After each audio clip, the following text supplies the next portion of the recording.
మంత్రిగా ఉన్నటువంటి పెద్దలు వివేక్ గారు నిజామాబాద్ మాలల మా కుల బాంధవుల యొక్క ఆత్మీయ సమ్మేళనం వేసి మా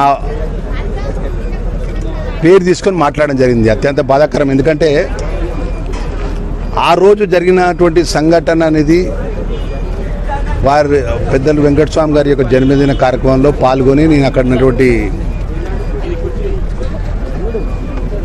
జూబ్లీ హిల్స్ బై ఎలక్షన్ పోతున్నా ప్రచారంలో మైనార్టీ వెల్ఫేర్కి సంబంధించిన దాన్ని పోతుంటే ఈరోజు మళ్ళొక మా పేరు తీసి మాట్లాడడం కావాల్సుకొని లక్ష్మణ్ కుమార్ అని నా పేరుతోని నేను తప్పు అబద్ధం మాట్లాడినానని వారి తండ్రి గారు నాకు టికెట్ ఇచ్చిందని మాట్లాడడం.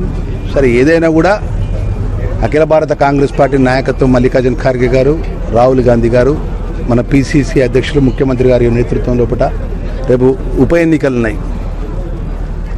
రేపు స్థానిక ఎన్నికలు పార్టీ బలోపేతంగా, పార్టీ ముఖ్యం అందరికంటే, మనందరికంటే పార్టీ ముఖ్యం.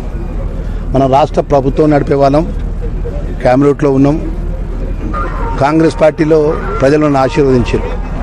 సరే, మన మధ్యలో ఏదైనా ఉంటే సరే, నేను తప్పు మాట్లాడినా మీరు ఒప్పు మాట్లాడినా అనేది మన పార్టీ ఇంటర్నల్గా కూర్చొని మాట్లాడితే బాగుండేది.